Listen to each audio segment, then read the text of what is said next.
అందరికీ నమస్కారం. శ్రీ శ్రీ తిరుపతి గంగమ్మ దేవస్థానం BC colony Ganta ఊరిలో దాదాపుగా ఒక సంవత్సరం అయిపోయి రెండో సంవత్సరం జరుగుతూ ఉంది.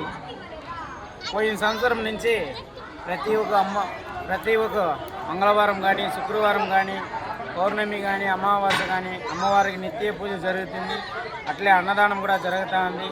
దాదాపుగా ఒక సంవత్సరం పూర్తి రెండో సంవత్సరం జరుగుతుంది. ఇక్కడ ఒక సంవత్సరం అంతా మా కమిటీ తరఫున మేము అందరూ కలిసి కట్టి వేసుకొని అన్నదానం చేపించినాము. ఈ సంవత్సరం మేము స్టార్ట్ అయినప్పటి నుంచి ఇంతవరకు మా చేతి నుంచి ₹1 డబ్బులు కూడా పడలేదు. ఎందుకంటే సామాన్యంగా దాతలు ఈరోజు కూడా 3 మూటలు బియ్యం తీయించినారు. దాతలు ముందుకు వచ్చి వాళ్ళ వల్ల అయిన బియ్యం కానీ, కూరగాయలు కానీ వాళ్ళకి ఏమి కావాలనో అడిగేసి వాళ్ళే ఈరోజు తీసి ఇచ్చినారు. దాదాపు ఈరోజు అయితే మనం బొగిలి పక్కల విలేజ్ ఉంది, ఆ ఊరు వాళ్ళు ఈరోజు వచ్చి వాళ్ళేమో అమ్మవారి దగ్గర శుక్రవారం అయితే ఇక్కడ కోరికలు కూడా చెప్పబడుతుంది. ఆ కోరికలు వాళ్ళకి నెరవేరిన వల్ల ఈరోజు మొత్తం ఖర్చు వాళ్ళే 5 మంది ఆడోళ్ళు వాళ్ళకి ఆ గంగమ్మ తల్లి ఆశీస్సులు ఉండాలనేసి కూడా కోరుతున్నాము. వాళ్ళు ఆ గంగమ్మ తల్లి ఆశీర్వాదం వల్ల ఆ గంగమ్మ తల్లి రూపంలో వచ్చి మనకి ఈరోజు అన్నదానం ఖర్చు మొత్తం మేమే చేస్తాం స్వామి అనేసి మొత్తం ఈరోజు వాళ్ళే చేసినారు. మా కోరికలు ఏమంటే మేము ఉంటేనం లేకపోతేనం ఈ గంగమ్మ గుడిలో నిత్య అన్నదానం జరగాలనేసి మేము ముందడుగు వేసుకొని పోతున్నాము. ఖచ్చితంగా మేము ఉండే లోపల మేము దీన్ని ఒక కట్టుగలుపుగా ఒక కోరికగా దీన్ని ఎత్తుకొని ముందడుగు వేసుకొని కూడా మనం పోతాము. ఖచ్చితంగా అమ్మవారికి నిత్య అన్నదానము జరగాల అనేసి మనస్ఫూర్తిగా గంగమ్మ తల్లిని కోరుకుంటున్నాము. జరుగుతుందని కూడా ఏమంటే మాకు ఇప్పుడు అన్నీ తెలుస్తూ ఉంది. రానుగా ఎక్కువ అవుతుంది ఏమో కానీ తగ్గుతూ ఉండలేదు. మాకైతే చాలా సంతోషంగా ఉంది. అట్లే మనం దాదాపుగా పోయిన సంవత్సరము పౌర్ణమి పూజ చేసినాము. కొన్ని జాతర జరిగింది, అందువల్ల నిలిపివేయడం కూడా జరిగింది. ఈ సంవత్సరము ఇప్పుడు 28వ తేదీ మనం పౌర్ణమి పూజ కూడా స్టార్ట్ చేయడం జరుగుతుంది. 28వ తేదీ సేమ్ జ్వాలాదీపం ఎట్లా ఉంటుందో జ్వాలాదీపం వెలిగించబడుతుంది. అమ్మవారికి ఊంజల్ సేవ జరుగుతుంది. అమ్మవారికి అలంకారణం అభిషేకం కూడా జరుగుతుంది. దాదాపు పౌర్ణమి రోజు వచ్చినారనుకోండి, దాదాపు 4 దర్శనాలు చూడొచ్చు. గంగమ్మ తల్లి దర్శనం చూడొచ్చు, మారెమ్మ తల్లి చూడొచ్చు, ఊంజల్ సేవ అమ్మవారి దర్శనం తీసుకోవచ్చు, అట్లే జ్వాలాదీపం దర్శనం కూడా తీసుకోవచ్చు. ఈ 4 దర్శనాలు మీరు చూసుకుంటే మీ కోరికలు కూడా తీరుతుంది. అట్లే ప్రతి ఒక్క శుక్రవారం కానీ, ఆదివారం కానీ, మంగళవారం కానీ కూడా ఇక్కడ కోరికలు కూడా చెప్పడం జరుగుతుంది. భక్తులు మీ కోరికలు ఏమైనా ఉంటే ఖచ్చితంగా వచ్చి చూసుకొని అమ్మవారి దగ్గర కోరుకొని పోండి. ఖచ్చితంగా ఈడ వచ్చి చూసుకొని దాదాపు ఒక 5 మంది వచ్చినారు. ఈరోజు 80 మంది, ఈరోజు అయితే 80 మంది వచ్చి వాక్ చేసుకొని పోయినారు. మాకు చాలా సంతోషంగా ఉంది. గంగమ్మ తల్లి వాళ్ళకి కోరికలు వాళ్ళు కోరిండే కోరికలు వాళ్ళకి చేస్తుంది కాబట్టి వాళ్ళకి ఈరోజు దాదాపు 80 మంది వచ్చి వాక్ అడిగినారు. మాకైతే చాలా సంతోషంగా ఉంది. వాళ్ళు అడిగిన దాంట్లో వాళ్ళ కోరికలు నెరవేరిన వల్ల ఈరోజు మొత్తం ఖర్చు అన్నదానానికి మొత్తం వాళ్ళే చేస్తున్నారు. వచ్చే వారం కూడా మేమే చేస్తాం స్వామి, మాకు అవకాశం నేను కూడా పోయినారు. ప్రతి ఒక్కరికి మా కోరిక ఒకటే, అమ్మవారికి నిత్య అన్నదానం జరగాలనే ఒక కోరిక. ఖచ్చితంగా కోరికలు మీ వల్ల అయిన కాడికి వచ్చి మీ తరపున మేము కూడా చేయాలనుకుంటున్నాము. ఖచ్చితంగా మీ సాయం సహకారంతో ఖచ్చితంగా ఇది నెరవేరాలని కూడా కోరుతున్నాము. ప్రతి ఒక్కరు మీ వల్ల అయిన సాయం మీరు ఖచ్చితంగా చేస్తే మాకు చాలా సంతోషంగా ఉంటుంది. మీరు చేస్తే దీనికైనా మేము చేసిండే పుణ్యం కానీ లేదు, మేము పడిన కష్టాలకు కూడా ఒక ఫలితం దొరుకుతుంది.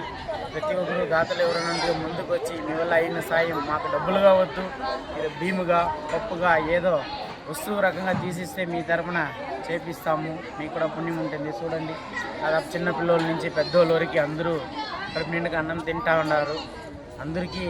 అందరూ ఆశీర్వాదం మీకు ఉంటుందనేసి కూడా కోరుతున్నాము.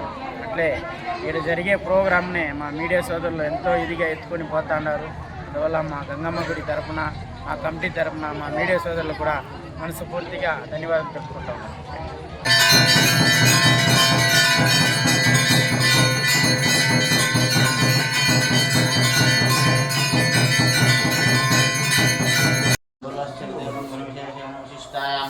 अस्माकं शिवगोत्रोद्भवस्य उषा नामदेशस्य मोहित नामदेशस्य भार्गवप्रिया नाम्नीम् अस्माकं सह कुटुम्बानां सर्वेषां सह कुटुम्बानां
ఆయుష్యమాన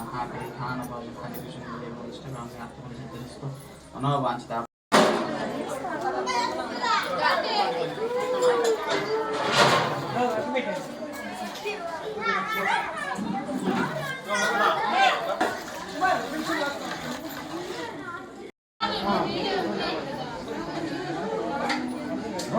ఇస్తామన్నా లేదని చెప్పలా ఫస్ట్ వాళ్ళకి ఇస్తాం రిపేర్ చేస్తారంటే వాళ్ళు గుళ్ళేకి వస్తాం అన్నమాట.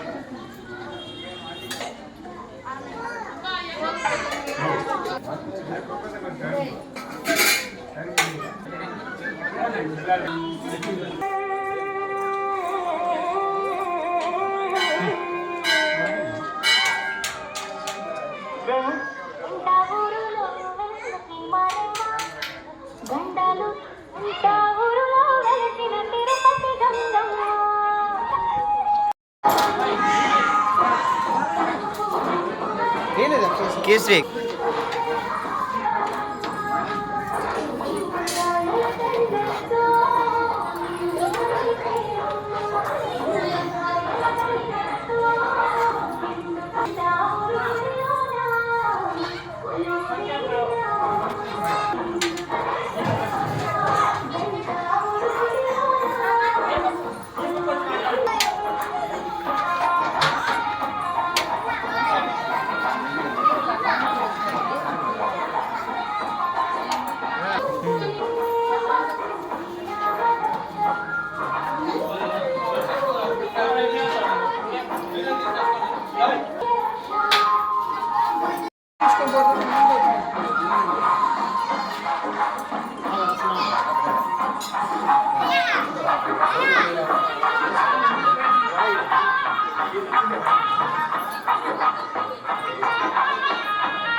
కింద పట్టుకోరా